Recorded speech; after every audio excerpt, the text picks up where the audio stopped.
Hello, you awesome friends, and welcome to an interview with Edward. And I'm just going to say you're incredible, you're beautiful, you're good looking, and it's a pleasure to have you with us. You know what? Thanks to your support, our show has taken off globally, and it's great. And we thank you for it. And we've got another winner. Now, this guy is a wonderful friend of mine from my old home city by the name of Melbourne, which is on the south right part of Australia, south left part of Australia. Do you know my right from left? He's a great guy. He's a commercial industrial architect. He's an influencer on LinkedIn. He's an event speaker. And he's also a personal brand strategist as a side hustle. And he's a great guy to have with us. Kyle Fairclough, how are you doing today? I'm doing great, Edward. Thanks for the intro. That was awesome. I was going to say thank you for giving away your time. I know you work very, very long hours during the week. And this is 10 a.m. Saturday your time. So you're donating your weekend to hang out with us across the world. Oh, what a good time to do it as well. Now, Kyle, you're, I think, a very underspoken, underrated character. I'd love you to tell us about you and what you do and how you add value to people's lives and your projects. Well, I guess the focus of myself at the moment is obviously commercial and industrial projects, as you mentioned. Obviously, there's aspects in that which take into logistical measures, impacts and how they sort of interact with the common flow of goods in and out of the facilities, the impact that the offices have on that operation. And I guess it becomes not just the look and feel of the building, which is obviously what architecture is, but it comes down to how logistically it's going to function, perform for the customer, and in the end, deliver to their requirements to meet their customers' needs. So that sort of style of architecture for me is very solution driven. So you get down to the nitty gritty details of how everything functions. And it's not just sort of the look and the feel, but the end purpose and its performance too. I got to say, well put, Kyle. And I was going to say, I know you can't talk about all this because a lot of it's confidential, but you've worked on some very high end projects and companies. Are there any you can legally let out of the bag? Oh, look, there's maybe a couple. The new industrial projects are kept quite confidential for a lot of reasons, to sort of try and give themselves as much of an edge in the market as they can. So with what I have worked on, it's interesting to see how the little aspects of logistics that enable huge growth and flow in the facilities make a massive difference to the end product and the delivery of that product to the consumers in the outer world, essentially. So those sort of projects and aspects which I've worked into is enabled to sort of streamline delivery and performance internally, and sort of provide little enhancements, but because they're sort of focused on that intent and the performance, it sort of as a massive impact at the end. So I don't know if that makes a huge amount of sense, but it does. Yeah, it does. You've worked on some incredible and powerhouse stuff that I know you can't talk about. And what I'd love to ask you, Kyle, is how has Corona and the current times they're in impacted you and your clients and your world? Well, I know there's one big aspect which has impacted, and that's obviously foreign investment, but it's helped refine the process and how people get involved. So it's enabled us to sort of look internally a little bit more and refine how and what we do each and every step forward through the design process. But collaboratively, it's actually really enhanced who and when we speak to people, because a lot of the businesses we deal with are multinational, and majority of those head offices are in Singapore or in Japan, and in some instances, the pre-corona, it's been a lot more long-winded, purely because the option to get in front of each other and talk out solutions and objectives has meant that they've obviously had to fly in. But now, face to face, like you and I, Edward, we're sort of talking through this interview just like we would now with presenting to the clients, and something that we always knew was there, but we never really used it to a huge degree, because there's still benefits from doing camera to camera, but still face to face, and seeing a performing facility that your client's currently using to sort of maximize how you can enhance the design is something that I think will never be taken away for the merits that it has. So if I could sort of wrap that up and say, Corona now, it's learnt that we can do things differently. So, and I think coming out of that now, the innovation that we're going to see in not just the work I do, but also the performance in architecture in general, I think is going to really take off, like a lot of other industries that have now been faced with this adversity. So, yeah, I think that's extremely well said, and I'm glad that I know that you're absolutely flat out keeping all your projects moving.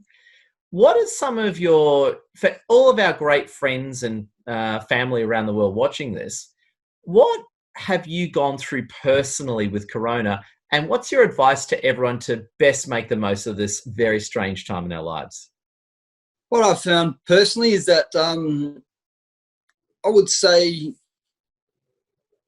when things get thrown at you like this, it's best to sort of take it in your stride and sort of try and find the best way to flip the situation so that it not only can inform your processes or thoughts or design outcomes, but it can also strengthen the resolve of how you react, and then how it can build on that to go even further.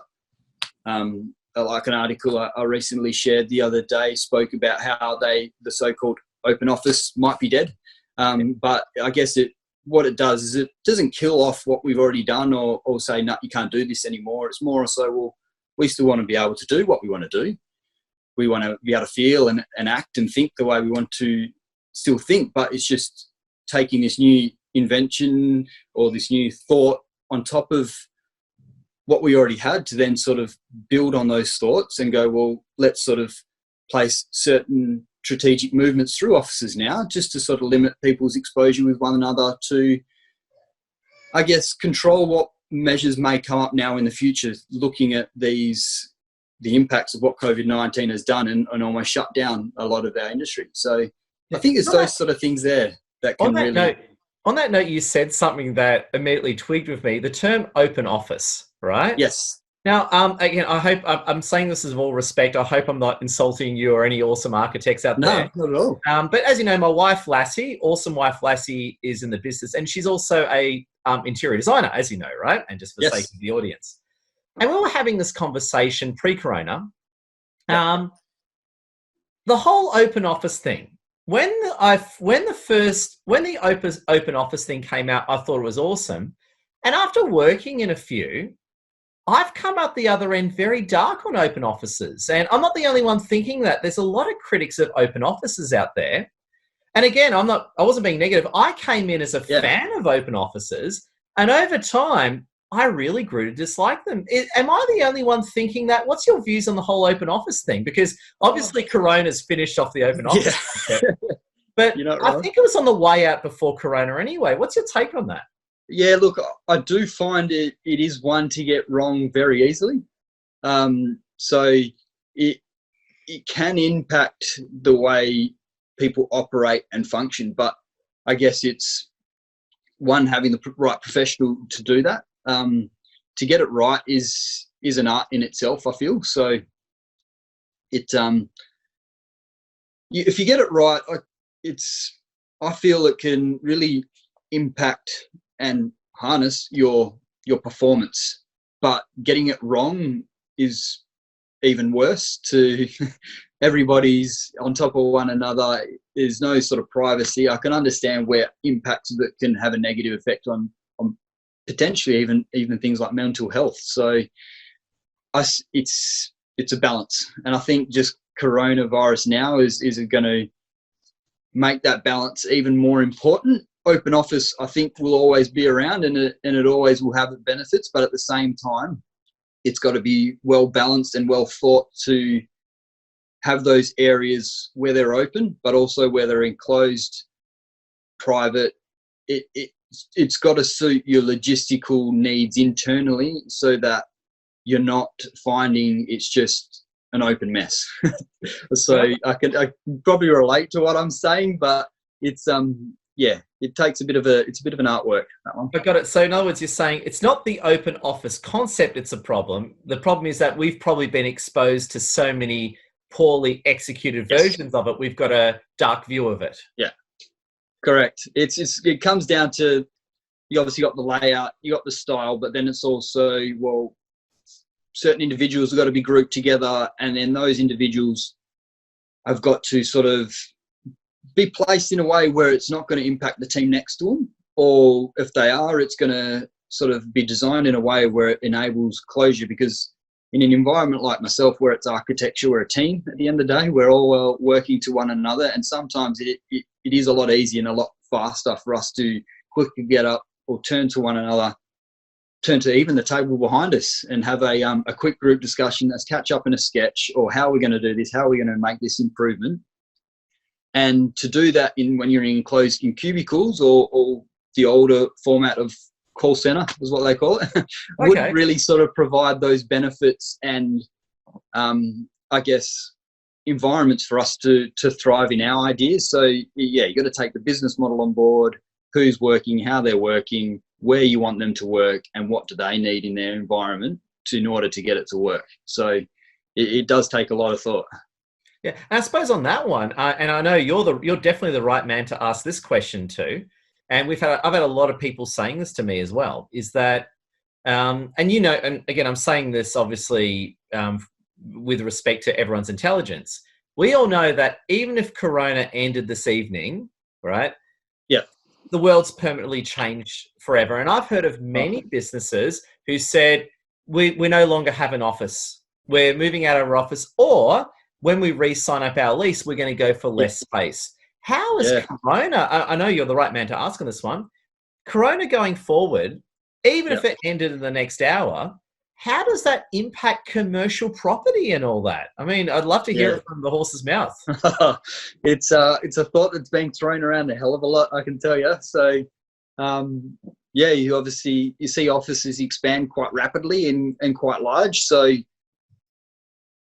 yeah, I can see it downscaling a lot, but I guess what that does open up is another opportunity because it may level out the playing field with yields and rents and stuff like that. It does actually provide a lot more opportunity for smaller companies that may just want to occupy a little bit of space, but still have the business front.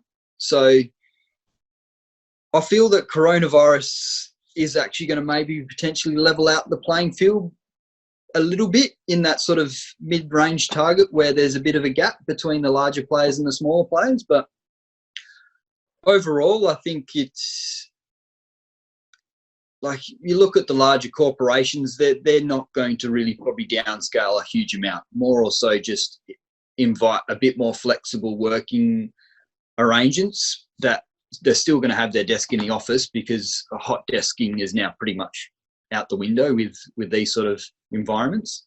So it's one of those things that I think larger companies may not be affected, but it's just that middle tier group of companies that are going to really probably benefit the most, because it's going to enable new players to come in, more players to come in, and hopefully that all works out for the better, and everybody can start collaborating with one another just that little bit more.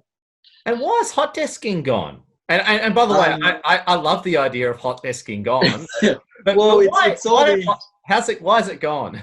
Well, that's what they're all saying at the moment. I like to see what comes of it, but they say due to the fact that hot desking in those sort of offices where they're just dedicated for people to come and go on a daily basis, with coronavirus, as you probably heard, it lives on the surface for 3 days. So they're saying that for the foreseeable future, they're recommending that hot desking actually be taken out altogether, or just be closed off for the foreseeable future until things calm down. So I didn't even think of that. You're right. So if you want to spread a virus, hot desking is one of the best strategies to do it.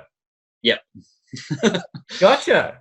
Yeah. Wow. Okay. That's really good. So I suppose there's huge changes in the world. I hear what you're saying. Up high level corporates probably won't change that much, but a lot of mid-tier businesses, Absolutely. I can see a lot of them outsourcing, well, outsourcing, but well, actually outsourcing, but also flexible home working arrangements. Yeah, And on that note, then I know you're a commercial and industrial guy, but you got a lot of people who have never worked from home who are now working from home, yeah. right? Now, I know you're an industrial commercial guy, but what are some of your, I suppose, ergonomic tips to those working from home to make the most of it? Well, I guess it's all about having that space which works for you, in the sense that you got your still the tools and that you would in the office. Like, the technology now is at a point where being at home should almost be the same as what you're being at the office, maybe minus a big commercial printer, which us architects probably use quite a bit. But having that space set up to maintain that performance should actually feel like a seamless transition. So, and you know, with the use of paper getting less and less, I've actually found myself actually having to use none. So that's kind of really broken the back on myself using a lot of sort of building plans and documents. You usually have them ready, especially when they're in construction, to sort of go through the ins and outs of what's happening at each section. But going to, or having to sort of completely break from the office and come home, it's a lot quicker to do that when you're on the road, in even in a sense at home, just to sort of flick through with a bit of a tablet or something like that and streamline how you even work things. So I think in itself, it's sort of shaped how we work internally too with ourselves. But I find that a lot of commercial design and thought processes find their way into the home and residential construction and design anyway, a lot of the time. So it's generally a bit of a flow-on effect down, that you end up seeing what's worked for years sometimes show up in residential design. So, Oh, wow. No, I got to say, I love where you're going, and no, the possibilities are endless. And I got to say, it's been incredible, Kyle. And as we bring this incredible interview to a close, and I love how we've spoken about open plan, hot desk, yeah. and the changes in the world, what are some of your closing thoughts you'd love to share with our wonderful audience across the world? Well, I guess it's design is, for myself, it's an ever-changing cycle. It's never fixed.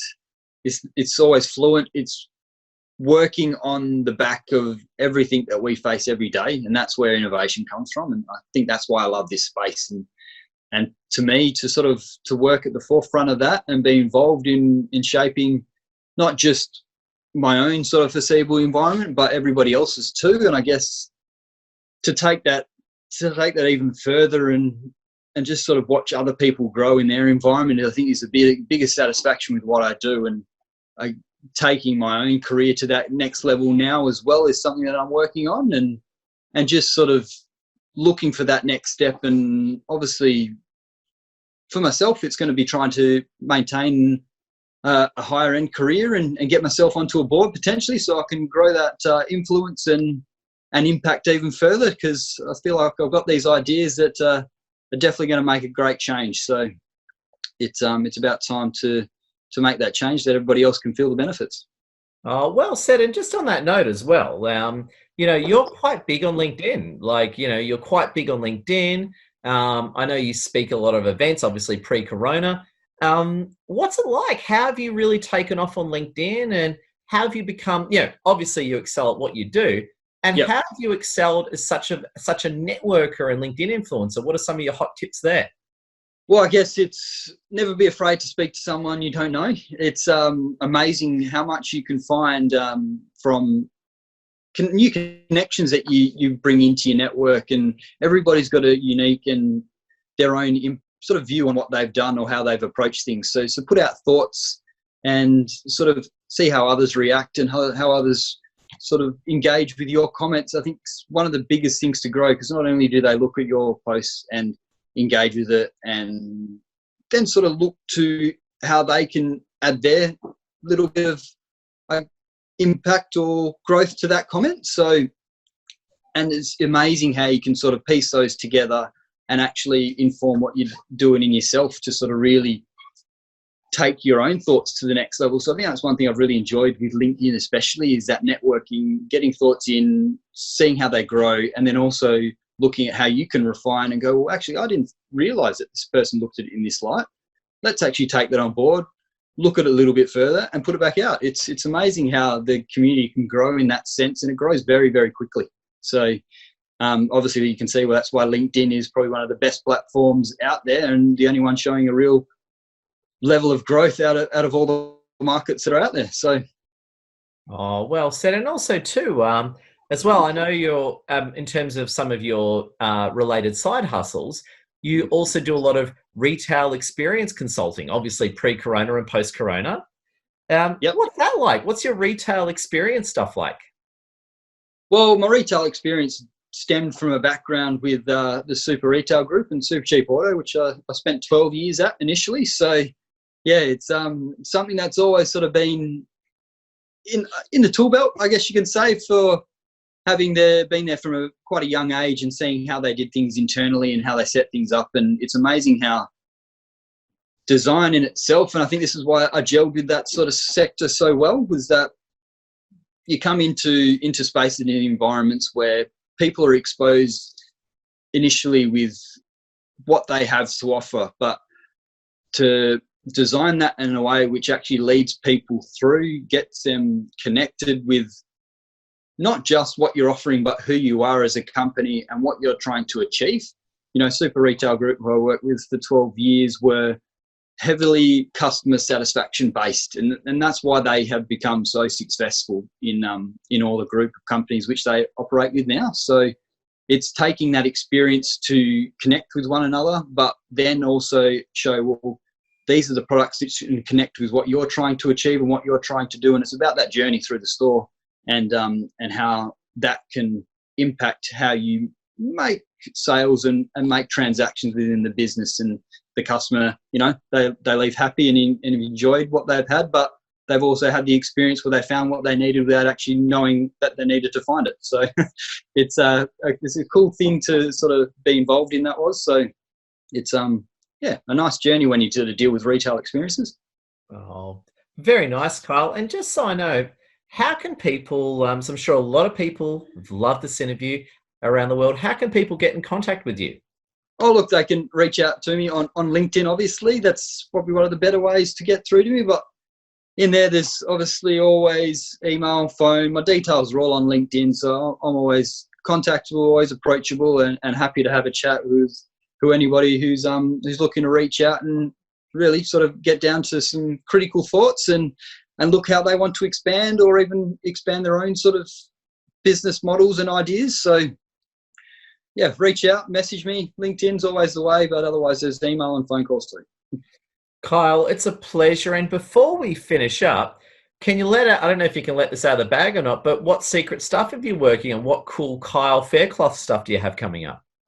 Oh, there's a little bit of brand styling that I've been working on in the background. That is just a little bit of a side hobby that I really enjoy doing. It's something that I feel is ingelled or really instilled in what design does and how it impacts. So it's a little sort of experiment which I'm working on, which refines a business's appeal, its logo, its idea, and connects with someone through visual art, which taps into the graphic design side of architecture. But having been trained in how we engage with our people and environment and how it has a lasting impact in architecture, I think is what informs brand refinement and styling the most. So it's an architect's spin on a graphic design world. So,